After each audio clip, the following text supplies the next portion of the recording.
Okay, let's go now to cost management for product life cycle.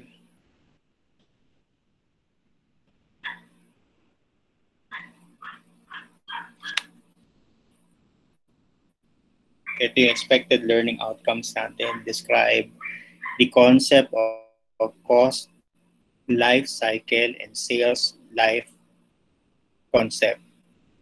Explain and apply the methods in analyzing strategic cost management issues in the cost life cycle using life cycle costing, target costing, and theories of constraint. Distinguish between upstream cost, manufacturing, and downstream cost of a product life cycle. Realize the importance of decision-making at the design stage of a product. Describe the characteristics of the common design models. Explain the strategic cost management over the product sales life cycle. And describe target costing and how this applied in the cost life cycle. Know the techniques in reducing cost at a target cost level. Explain the steps in implementing target cost approach. Describe the concept of theories of constraint and how this applied to improve the speed in improving speed in the manufacturing process. Okay. This discussion or this topic will be divided into two para hindi tayo maguluhan. Yung isa is cost life cycle and yung isa is sales life cycle. Pag sinabi natin kasing life cycle, we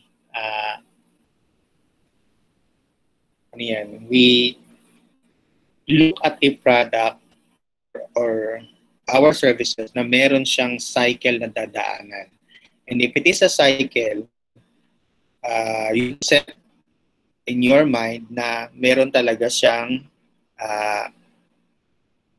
downtime, merong introduction phase, merong maturity phase, kuminsan naman nasa bottom line siya kasi it's a cycle.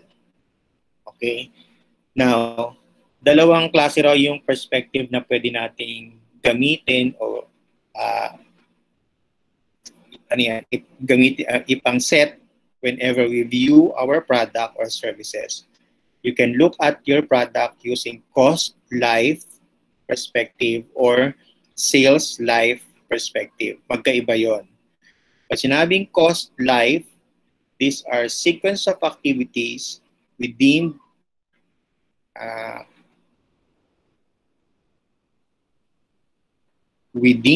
the firm, not within. Within the firm that begins with research and development, followed by design, manufacturing, marketing, or distribution, and customer service. Pagka ang ginamit mo ay cost life cycle, you focus on the cost incurred to produce hanggang sa ma-distribute mo siya sa customer mo. As compared to sales life, these are sequence of phases in the products or service life in the market. From introduction to growth, to maturity, to decline, to withdrawal. So, magkaiba yan ng perspective, kaya para hindi tayo malito, uunahin natin yung cost bago sales life cycle. So, we will view first our product as ang life niya is within that period of production hanggang mag-send natin sila o mag-distribute natin sila sa ating mga customer. And that is the life of our product or services to us.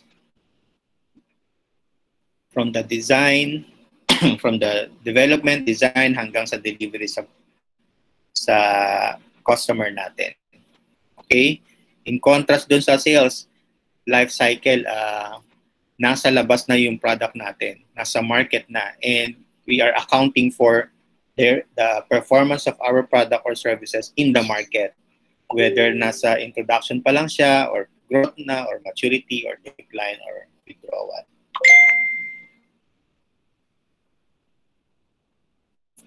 Hold on, ha?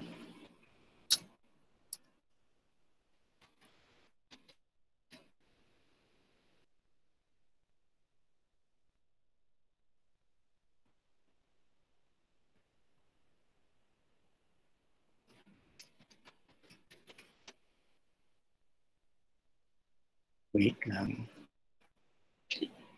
Okay, so cost muna tayo.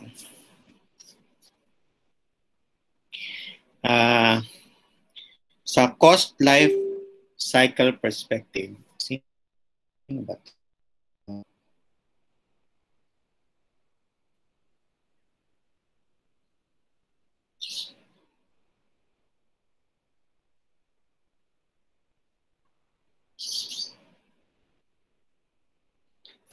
Sa cost life cycle perspective, meron tayong tatlong pwedeng gamiting tools to analyze the cost life cycle.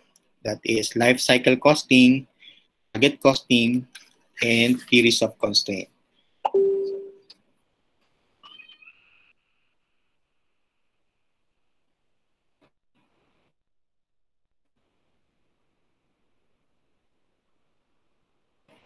Okay.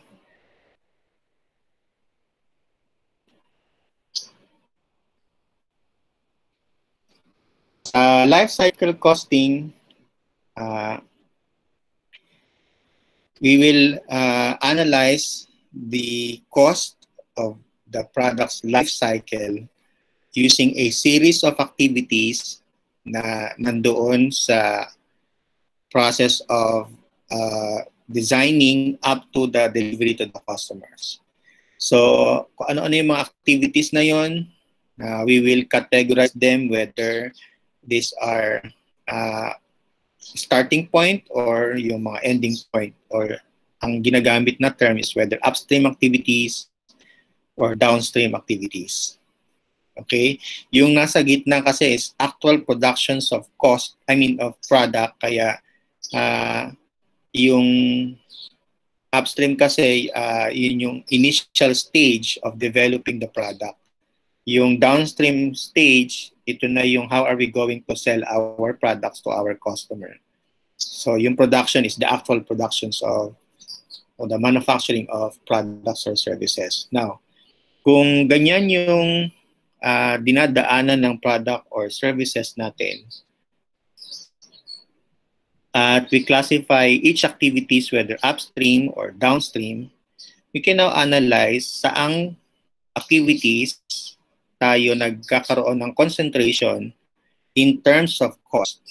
Saan mas malaki yung expenses natin, sa upstream ba, sa downstream ba, or sa production part na. Okay, so we divide the life of the product from inception to the delivery into activities and identify saan tayo merong highest cost for us to make some management or control over that cost. So ano-ano yung mga upstream na yan, like research and development phase, design phase, say you are conducting testing, gumagawa ka ng mga molds or mga prototypes, yun yung design phase mo. So if the company focuses more on the design, makikita mo ngayon dyan na mas marami kang cost na nai-incur dito. So you check the nature of your company also.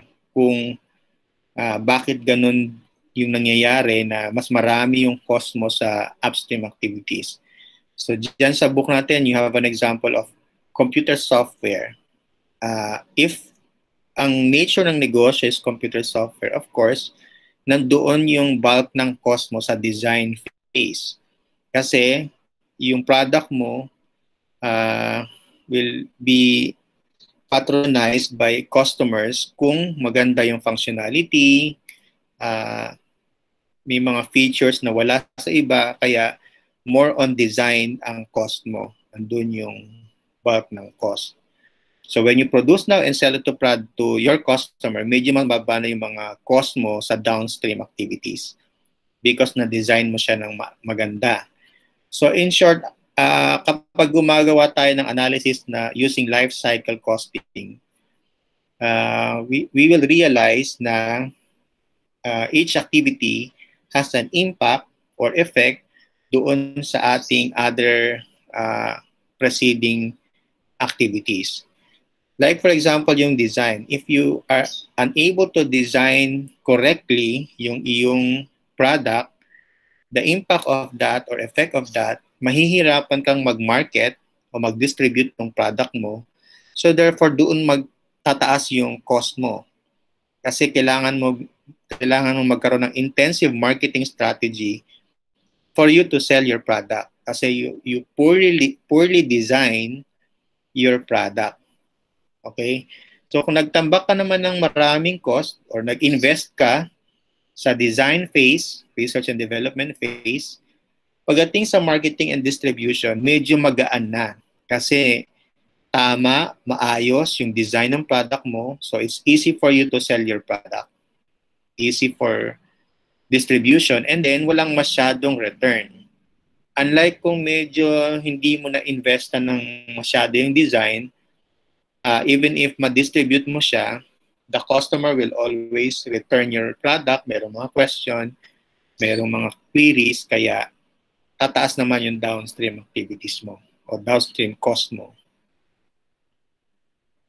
So, napaka-importante ng design phase because, again, merong leverage. Kapag ka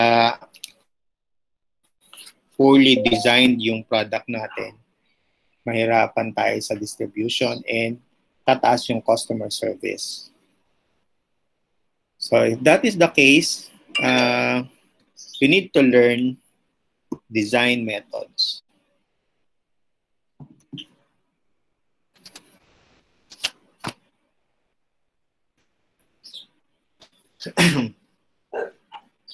Sandali po.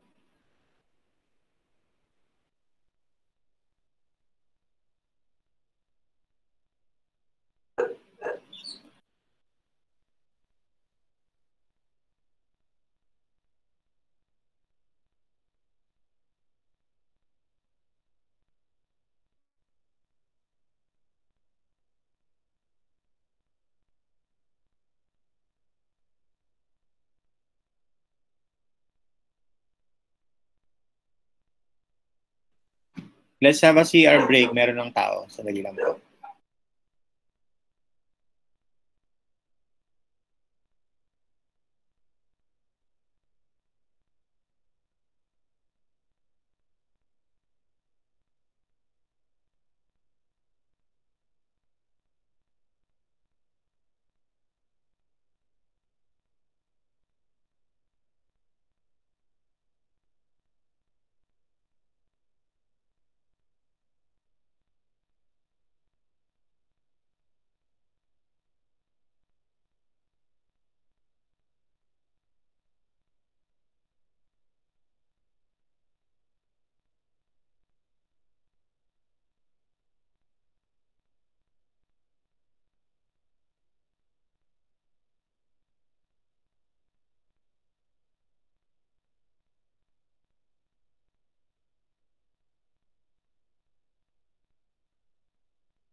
Okay.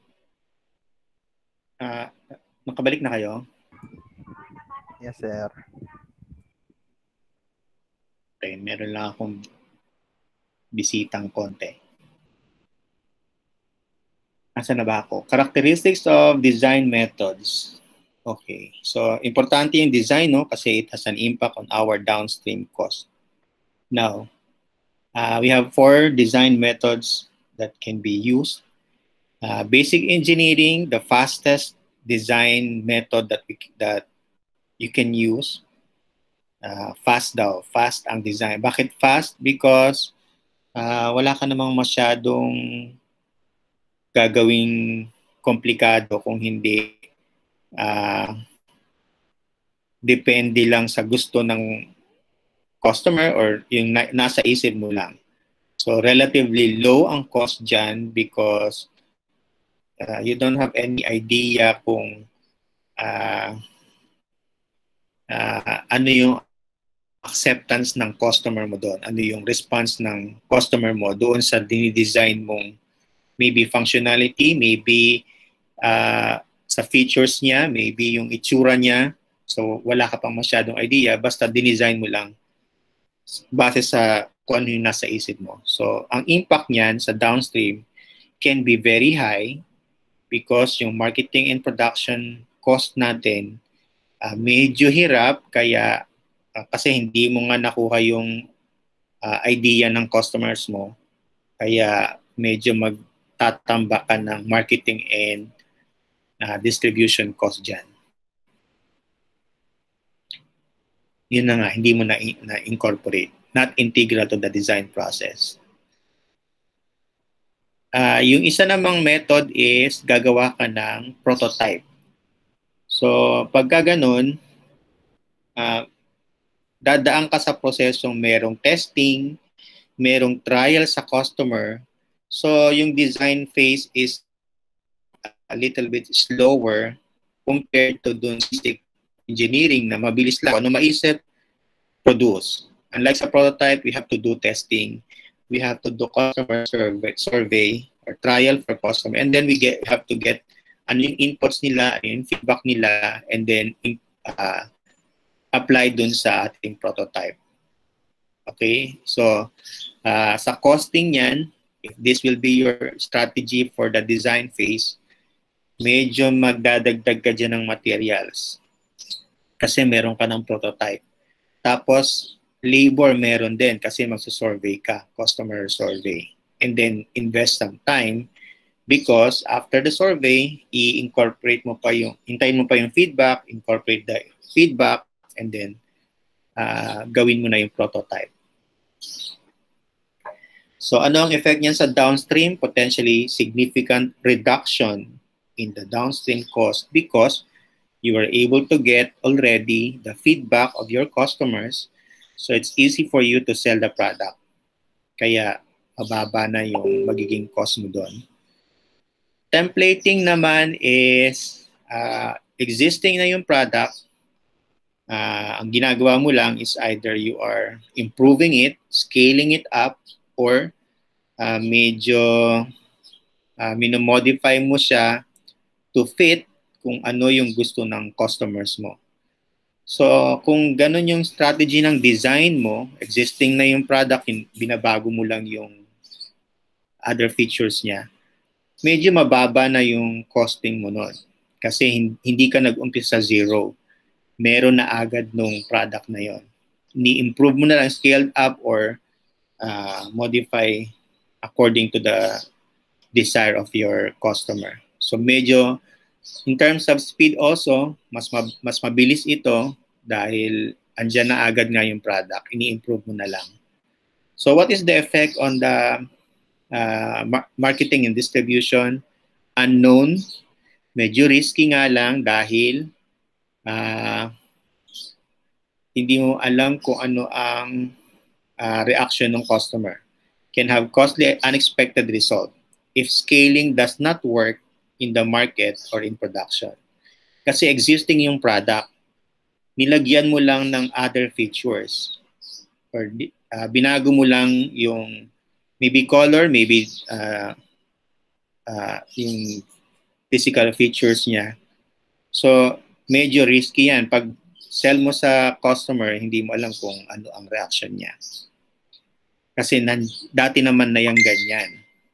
Pero binago mo lang. Yun namang concurrent engineering, walang document kayo naman.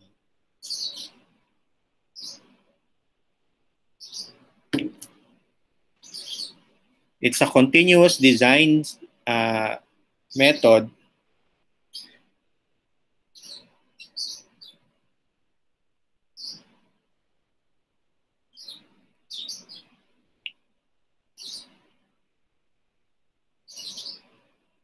Ano daw itong si Ma'am Angel? So continuously, dinidesign mo siya as you make your production, naglalagay ka ng mga inputs mo, you make some improvement or development as you do your production. Ano? O sige.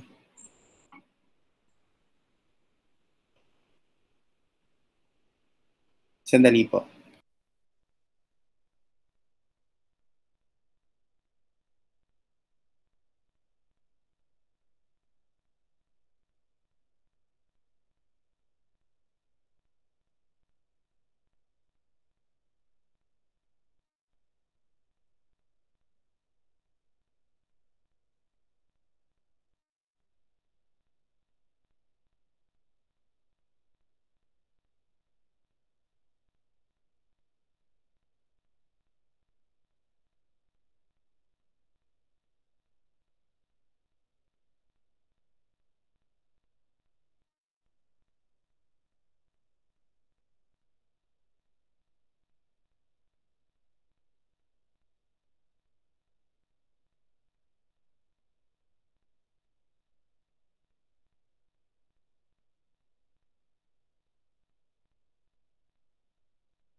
Ay.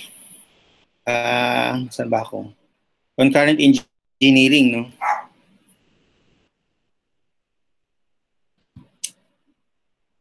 Okay, so pag ito yung design method mo, habang pinoproduce mo siya, nag-integrate ka ng mga design, improvement doon sa product or services mo. So kapag ka ganun, medyo mataas ang magiging cost mo dito. Kasi dagdag ka ng dagdag ng functionalities, ng mga features mo habang pinoproseso mo, habang pinoproduce mo yung product. So, ang effect naman yan sa downstream natin, bababa na yung cost ng distribution mo or marketing kasi hindi masyadong mahirap ibenta. Kasi habang pinoproduce mo, yung design, ini-integrate mo naman base doon sa requirement ng ating customers. Okay, so using life cycle costing analysis, we understand now na importante yung design because there is an impact sa downstream cost. Next is target costing.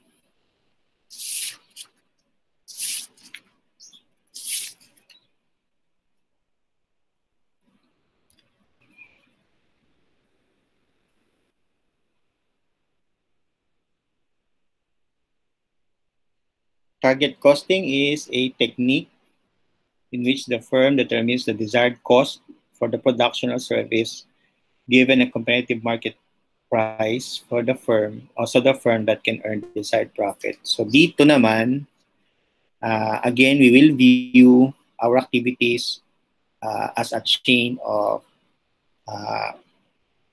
value creating activities. But this time, we will set a limit doon sa design cost. Since kanina we understand na whatever cost we incur for the design has an impact sa downstream natin. We will now set a target cost or target design cost for the upstream activities. And how are we going to compute that? Mag-set ka ng competitive price mo, tanggalin mo yung desired profit mo, so makukuha mo yung limited cost mo kung hanggang saan ka lang. Kasi any changes on your cost will affect, of course, your desired profit. Hindi mo naman pwedeng iangat o itaas ng itaas yung price mo para lang ma-reach mo yung profit mo. So, pag ganito ang ginawa mong computation, mako-compute mo yung cost, that will serve as your limit kung hanggang saan lang yung cost na dapat mong ma-incur. Otherwise, hindi mo ma-reach yung desired profit mo. Kaya sa tinawag na target costing. Okay, so kung ganun, para lang din siyang kaninang analysis natin ng life cycle. It's just that this time, dahil alam mo na yung cost mo, alam mo na kung ano yung pipiliin mong method ng design para hindi ka lumampas dun sa target cost mo. Okay, so yun yung kaninang sinabi kong step sa pag-compute ng target costing. You just get the difference of your price and your desired profit. Ano pang inputs natin dito? Yung Kaizen is a Japanese word for continuous improvement.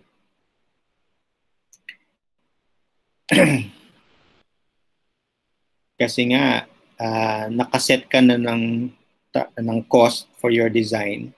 So, pwede ka nang mag-apply ng mga strategy mo on how are you going to meet the desired quality within that frame of cost. Hanggang doon lang kasi yung cost mo. So, meron pa ditong mga other techniques like design analysis, cost tables, group technology, value engineering. So, yan. Ito yung mga pwede mong i-apply na mga strategy para hindi ka lumampas dun sa cost mo.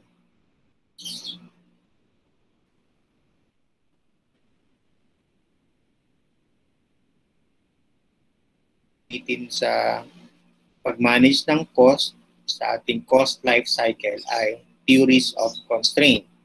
Almost similar sa target costing, nagkaroon ka ng limit. It's just that ito naman ay hindi sa upstream activities ina-apply kung hindi sa production. Okay? Hindi sa upstream kung hindi sa production natin i-apply.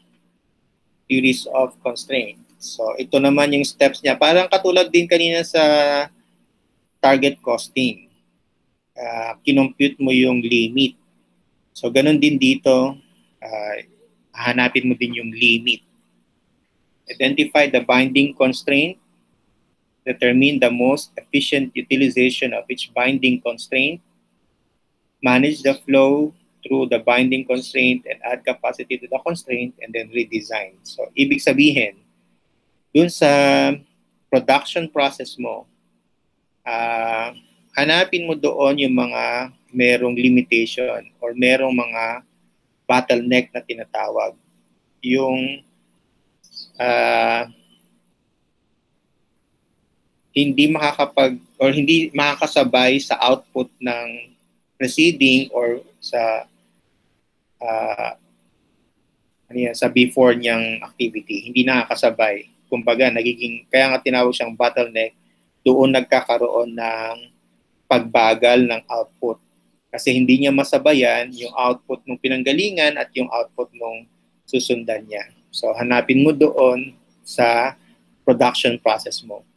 Identify the binding constraint. After mong ma-identify doon kung alin dyan yung mga activities na nagiging bottleneck, determine the efficient utilization. Ilan ba lang kasi ang kaya nung activity na yon? Ano yung capacity ng activity na yon? Okay, alin yung hindi makasunod and then ilan ba kasi yung kaya lang niya? And then you manage that flow.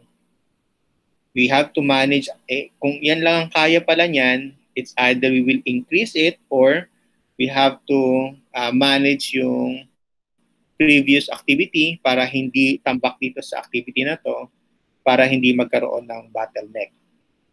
So, Kaya sa number 4, either you add capacity to that constraint or you make some adjustment. You make a redesign of your manufacturing process para hindi magkaroon ng bottleneck kasi nga hindi niya masabayan yung output ng preceding. Oops, okay. I think you have cases dyan sa book. Let us answer one of those cases para mas maintindihan natin yung applications ng theories of constraint. Let's answer case number 5. That is on page 226.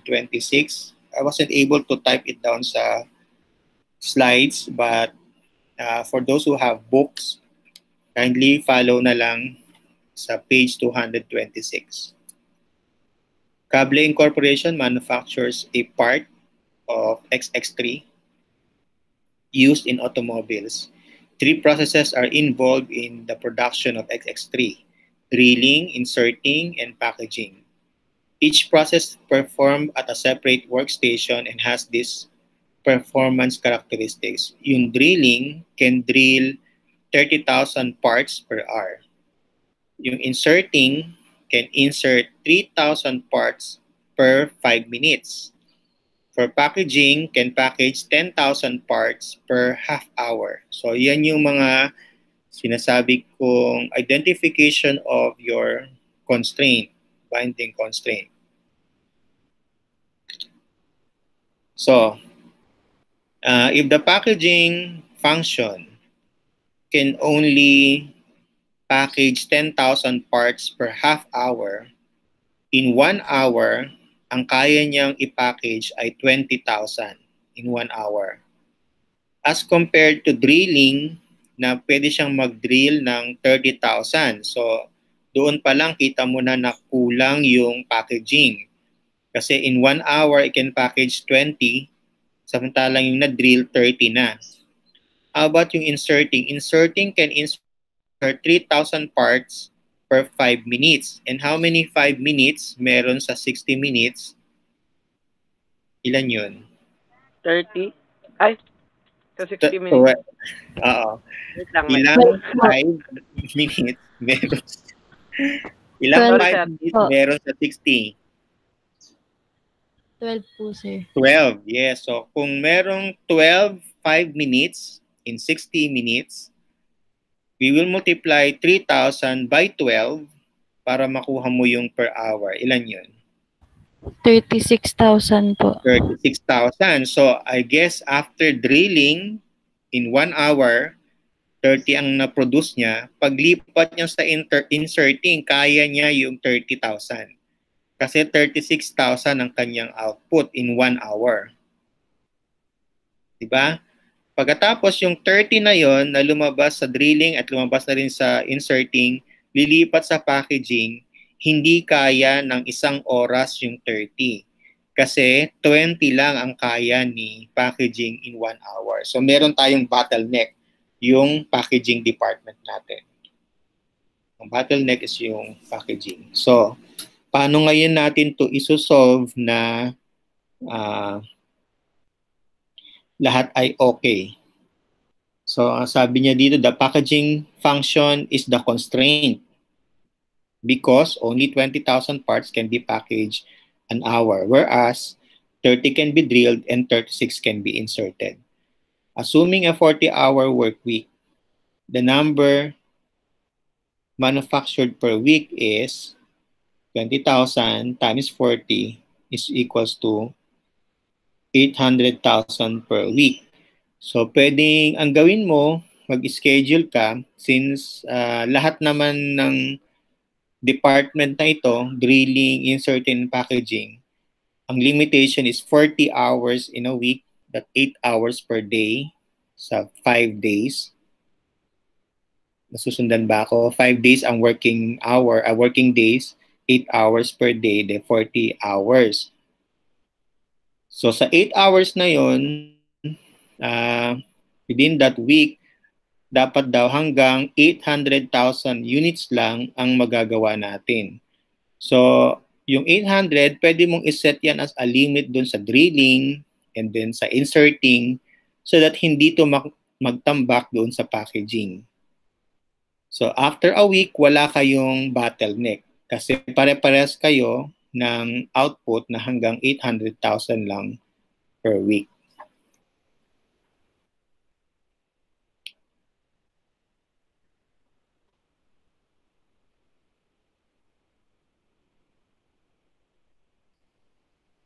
Okay, so that is for cost life cycle. We will now go to sales life cycle para hindi tayo nalilito. So, sa sales life cycle, ang view naman natin is the product is already in the market and we are costing for the strategy that we will apply sa bawat phases nung product natin na nasa market na.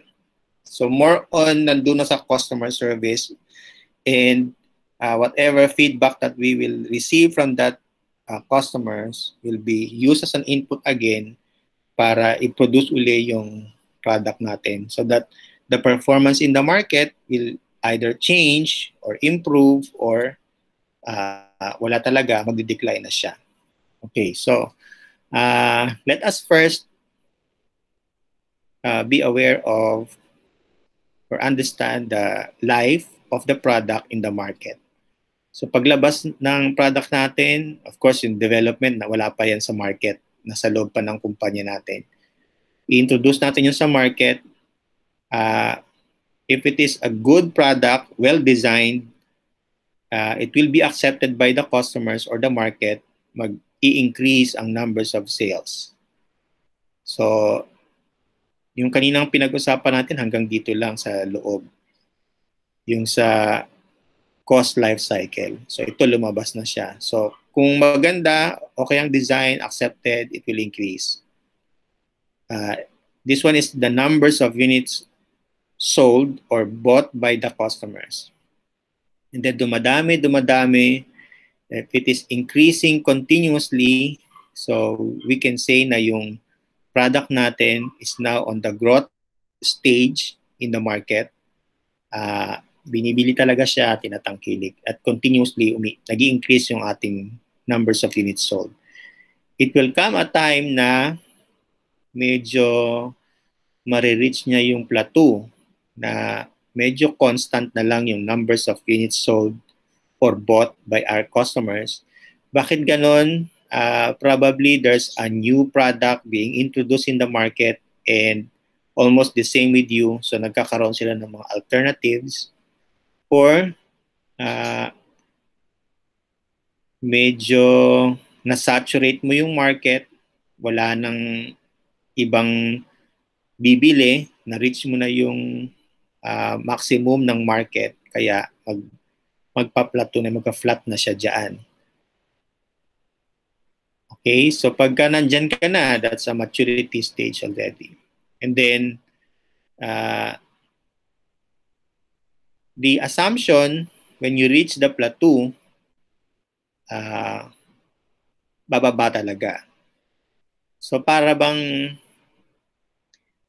ganun talaga, merong punto na na-reach mo na yung pinakamataas at pag na-reach mo na yung pinakamataas, wala nang matataas doon, wala nang ibang pupuntahan kung hindi bumaba. Okay? So you have to decline kasi saan ka papupunta? Unless you make a strategy here bago mag-decline, gagawa ka ng other improvement mo dyan. So it's either it will increase again or talagang pababa na siya. So doon muna tayo sa normal na wala tayong pang mga ni-integrate na changes or improvement. So decline talaga siya if you reach the height already. Okay, hanggang sa ma-phase out na sa market. Sometimes hindi naman totally phased out. They will remain, kaya itong example na to nandito lang sa gitna. They will remain in the market, nagpe-perform pa rin, pero not comparable before na merong pa talagang mga matataas na numbers of units sold. So dito stay ka lang sa market. Okay, so if that is the case, mag-set ka ngayon ng focus mo as the manager of the company that offers this kind of product. Saan ka ngayon mag-i-invest? I mean, yung cost mo, saan mo ngayon ilalagak so that it will support or augment yung performance ng product mo o services mo sa market mo. So, if you are in the introduction phase yet, nandito ka pa lang sa introduction phase, saan ka daw pwedeng mag-invest pa or maglagay pa ng cost? Pwede ka pang maglagay dyan sa continuous engineering kanina sa design phase, design method natin. Pwedeng continuously, nagdadagdag ka ng mga features habang mainit pa sa market, naglalagay ka pa ng iba't ibang mga functionalities. So, medyo mataas ang cost mo dyan sa R&D, sa design phase, including sa processing stage mo kasi nagiging in demand pa lang. So, marami ka pang pinoproduce niyan.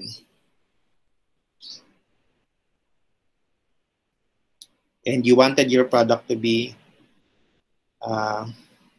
parang unique sa market para tangkilikin. So, kapag nasa introduction stage, medyo nasa upstream hanggang doon sa processing activities ang bulk ng cost mo. When you reach the growth, you are benefiting sa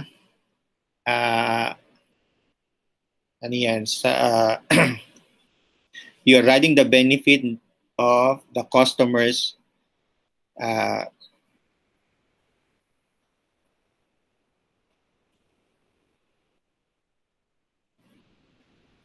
ano ba to?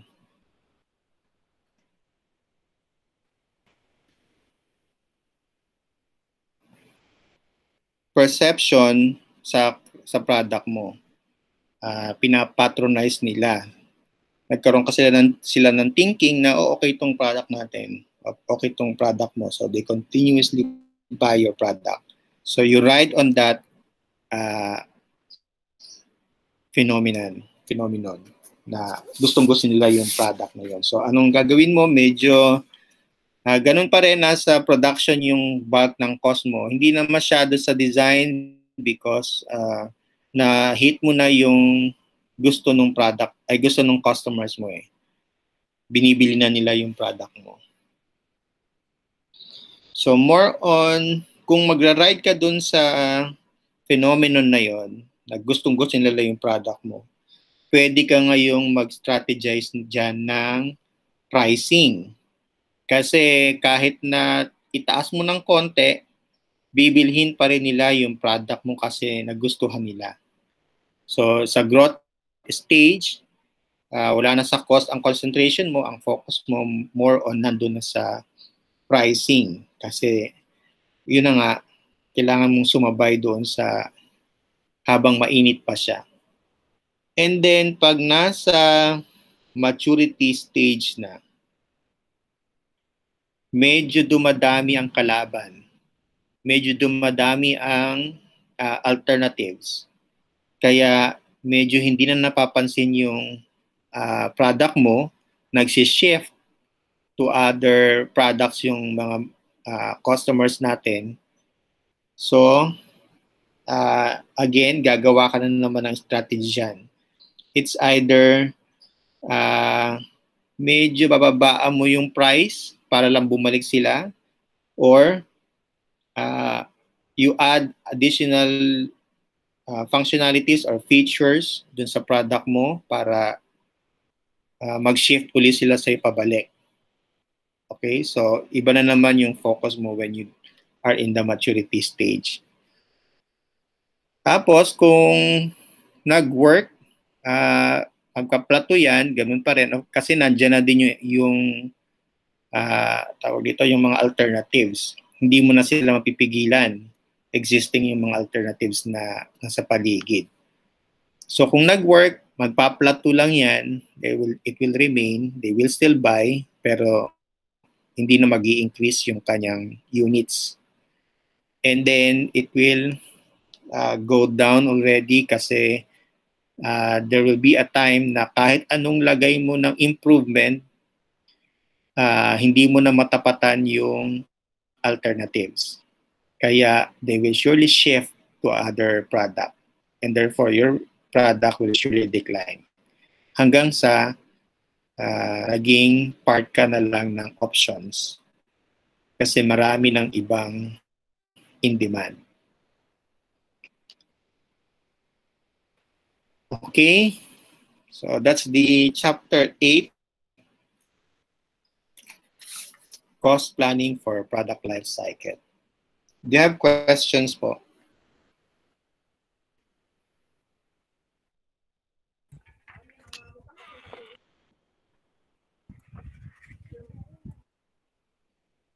Yes, Ronel.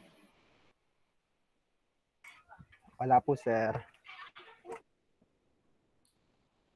Okay.